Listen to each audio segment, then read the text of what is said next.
കേരളത്തിന്റെ തലസ്ഥാന നഗരിയിൽ യുവാക്കൾ തമ്മിലുള്ള പകയുടെയും സംഘർഷങ്ങളുടെയും ഭീകരമായ പരിണിത ഫലമാണ് തൈക്കാട് ശാസ്താംകോവിലിന് സമീപം 19-കാരനായ അലൻ കുത്തേറ്റ് മരിച്ച സംഭവം. വിദ്യാർത്ഥിയായിരുന്ന അലനെ ഒരു സംഘം ആളുകൾ ചേർന്ന് മർദ്ദിക്കുകയും കത്തികൊണ്ട് കുത്തി കൊലപ്പെടുത്തുകയുമായിരുന്നു.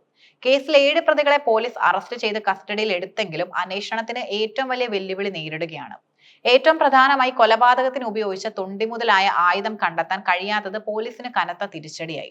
കൊലപാതകത്തിന്റെ ഗൗരവം വർദ്ധിപ്പിക്കുന്നത് പ്രതികളുടെ പശ്ചാത്തലവും അന്വേഷണവുമായി സഹകരിക്കാനുള്ള വിമുഖതയുമാണ്. കൊലപാതകം നടന്ന തൈക്കാട് ശാസ്താംകോവിലിന് സമീപം പ്രതികളെ എത്തിച്ച പോലീസ് വിശദമായി തെളിവെടുപ്പ് നടത്തിയെങ്കിലും ആയുധം കണ്ടെത്താൻ സാധിച്ചില്ല. കേസിലെ മുഖ്യപ്രതിയായ അജിൻ തന്റെ കയ്യിൽ നിന്നും കത്തി നഷ്ടമായി എന്നാണ് പോലീസിനോട് പറയുന്നത്. എന്നാൽ ഇത് പൂർണ്ണമായി വിശ്വാസത്തിലെടുക്കാൻ അന്വേഷണ സംഘം തയ്യാറായിട്ടില്ല.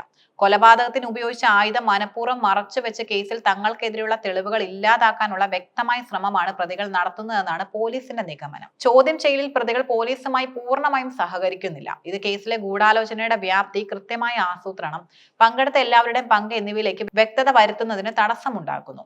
നിലവിലെ സാഹചര്യത്തിൽ കൊലപാതകം നടക്കുമ്പോൾ സ്ഥലത്തുണ്ടായിരുന്നവരുടെ മൊഴികളും CCTV ദൃശ്യങ്ങളും മാത്രമാണ് അന്വേഷണ സംഘത്തിന്റെ ഏക പിടിവള്ളി.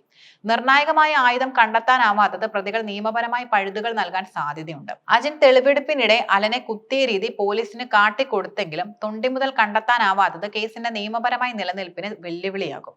നഗരമധ്യത്തിൽ കമ്മീഷണർ ഓഫീസിന് തൊട്ടടുത്ത് വെച്ച് നടന്ന ഈ കൊലപാതകം ഒറ്റപ്പെട്ട സംഭവമായിരുന്നില്ല. യുവാക്കൾ തമ്മിൽ ഒരു മാസമായി തുടരുന്ന സംഘർഷങ്ങളുടെയും പകയുടെയും തുടർച്ചയാണ് ഈ കൊടും ക്രൂരകൃത്യത്തിൽ കലാശിച്ചത്. തൈക്കാട് ഗ്രൗണ്ടിൽ നടന്ന ഒരു ഫുട്ബോൾ മത്സരത്തിനിടെ അലന്റെ സംഘവും പ്രതികളുടെ സംഘവും തമ്മിലുണ്ടായ തർക്കമാണ് സംഘർഷത്തിന്റെ തുടക്കം. ഇതിനെ തുടർന്ന് ഒരു മാസത്തിനിടെ ഇതേ സ്ഥലത്ത് ഇവർ പലതവണ ഏറ്റുമുട്ടി.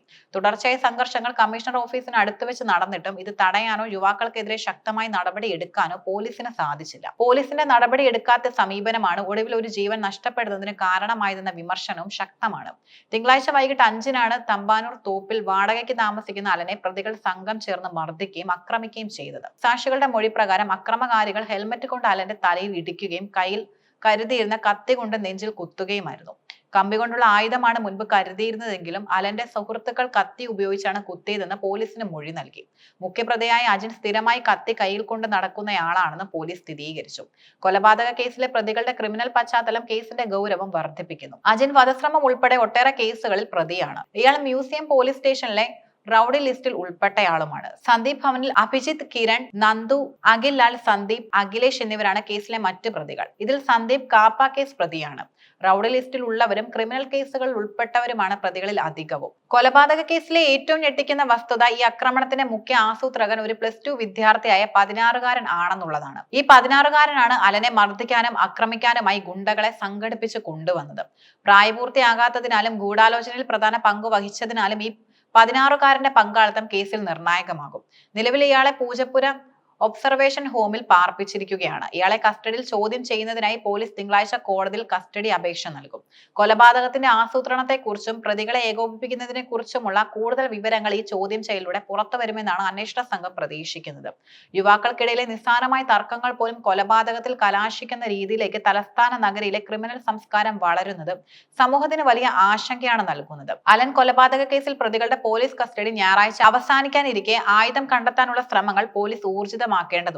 CCTV തെളിവുകൾ ശക്തമാണെങ്കിലും കൊലപാതകത്തിന് ഉപയോഗിച്ച തൊണ്ടി മുതൽ കണ്ടെടുക്കാത്തത് കേസിന്റെ വിചാരണ വേളയിൽ പ്രതിഭാഗത്തിന് അനുകൂലമായേക്കാം. ഗൂഢാലോചനയെക്കുറിച്ചും പ്രായപൂർത്തിയാകാത്ത വ്യക്തിയെ ഉപയോഗിച്ച് ക്രിമിനൽ സംഘങ്ങളെ ഏകോപിപ്പിച്ചതിനെ കുറിച്ചുമുള്ള കൂടുതൽ വിവരങ്ങൾ പുറത്തു വരുന്നതോടെ ഈ കൊലപാതകത്തിന്റെ പൂർണ്ണമായ ചിത്രം വ്യക്തമാകും. നഗരത്തിലെ റൌഡി സംഘങ്ങൾ തമ്മിലുള്ള സംഘർഷങ്ങൾ തടയാൻ പോലീസിന്റെ ഭാഗത്തുനിന്ന് കൂടുതൽ ശക്തമായ നടപടികൾ ഉണ്ടാകേണ്ടതും അനിവാര്യമാണ്.